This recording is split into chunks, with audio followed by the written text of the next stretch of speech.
This is my father-in-law. Say hello to the people, Alec. Hello to the people. Yeah, that's How are you, people? He's the best father-in-law I have. Yeah. Here's a lazy mother-in-law. No, she's not lazy, that's for sure. And there's our puppy. She's on the couch. She's just waking up from her nappy poo. She's waiting for content up there on the bed. Yeah. Howdy. Howdy. We're gonna make, it's called Easy Christmas Fruitcake. Lena's like, this is my crazy daughter-in-law. Yeah. And my pan's ready. Okie dokie. So she's buttering up her pans, and she cut up her fruit into halves. Cherries. Her cherries into halves, and dusted them with flour so they don't sink in the cake, she said. Oh, we missed it. Do it again, Ma. Do it again, Ma. We missed it, Ma. This is how you butter a pan. Oh, you buttered the lid. Butter up those lids good now. Don't do that. Don't do it. We'll show you what not to do as well, so we got you covered. Yeah. Put parchment paper in the bottom. You can put the cake all in one pan. I just put it in 3 small ones.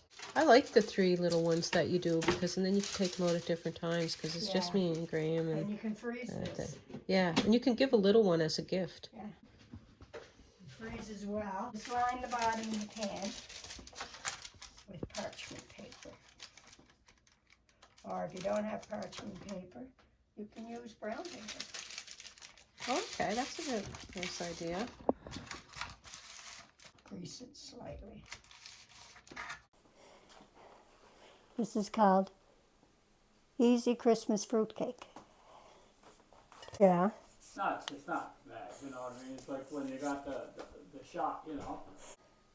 2 eggs slightly beaten.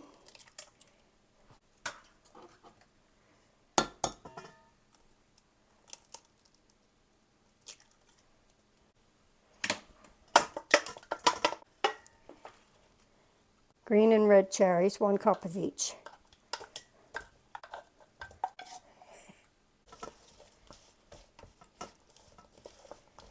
You can mix it any way you want. This is how I do it. And it always comes out nice and tasty, so you do you. Calls for 2½ cups of flour. Baking soda. A teaspoon of baking soda. Let's put it in the flour. She put it in the flour. Now I just add a little bit at a time because I find it hard to mix. Okay.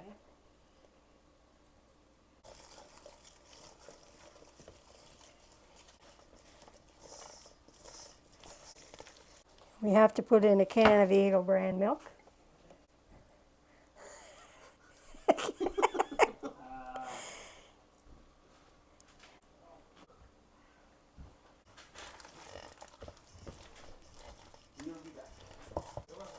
Add some more flour.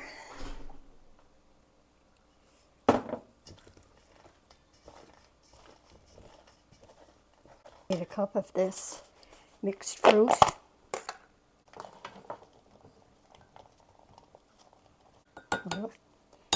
Calls for a cup of mixed fruit, so I'm just going to put in a little bit more because what's the sense of keeping that? Yeah. This is the hardest part, is mixing it. Yeah, because it's quite thick. Yeah. It's nice of you to do this, Lena. Yes, I'm so thrilled.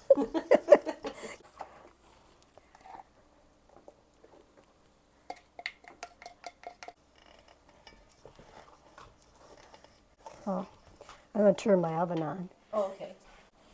The oven is 300 for 2 hours. But anyway, we better tell them. 300 for 2 hours.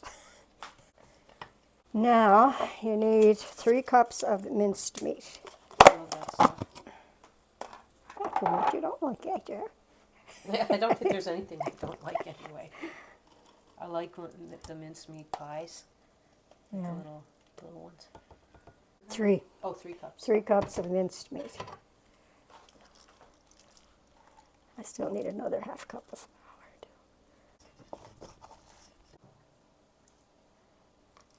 Not much more than a cup there. Extra goodies. Yeah. This is the 3rd cup of minced meat.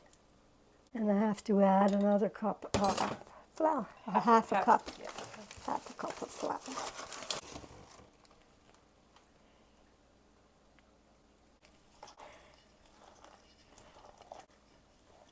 Just trying to incorporate all the flour. Mm-hmm. Yeah. If it's in the little pans. But they might want to put it in a big pan. Yeah. Doesn't even tell you here. Doesn't tell you. Oh, It doesn't give you the a size. regular bundt pan. Yeah. Would probably Yeah. a 10-cup bundt pan. Oh, it says angel food pan. An angel food pan. Mm-hmm.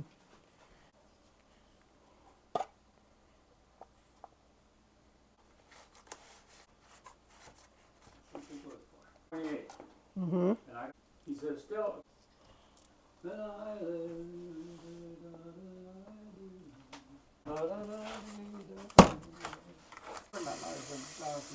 I know.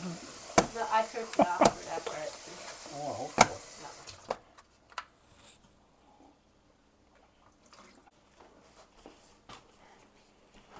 Look at the Aye, sir. they look tasty already and they're not even baked yet. I'll get the oven for you.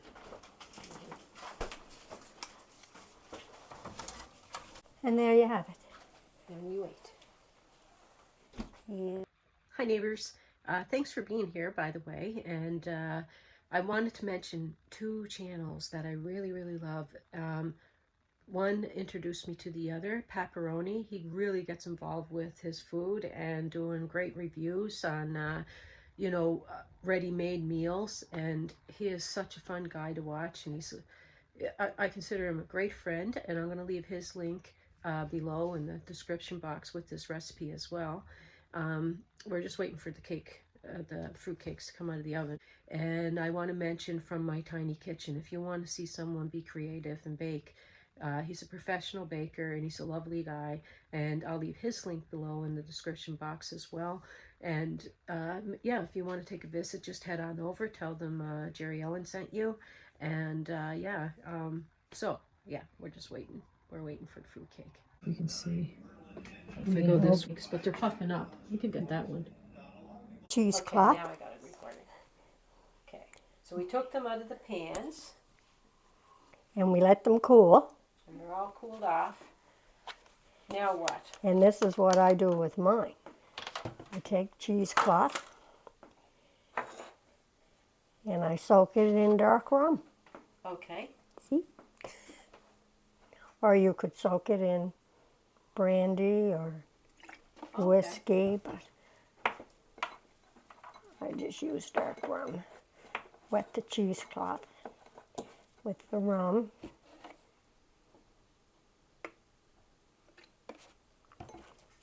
And when it is all wet with rum, I bet you that keeps it nice and moist too, does it, Elena? yeah. So then I take the cake and then I do this. I wrap it in this rum soaked cheesecloth. I'm going to make this sometime. And then I take some tin foil and I wrap the cake in the tin foil.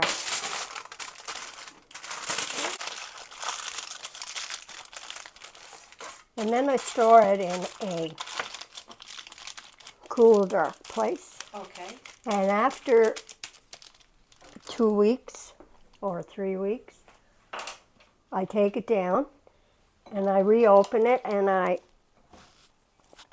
wet the cheesecloth again with some rum and I rewrap it until Christmas. Oh, beautiful. Well, thank you. Thank you very much, Mommy-in-law. You're very welcome. Well, that's it. Yeah. Over and out from our end, neighbors. I Peace, was love, go- God bless. I was going to go out there and say, and the woman uses 1 ounce of rum on her cake, so she says. And when I go out to have a drink, the bottle is half empty, and she's very happy. And I'm wondering to myself, just how much rum did she use on that damn cake?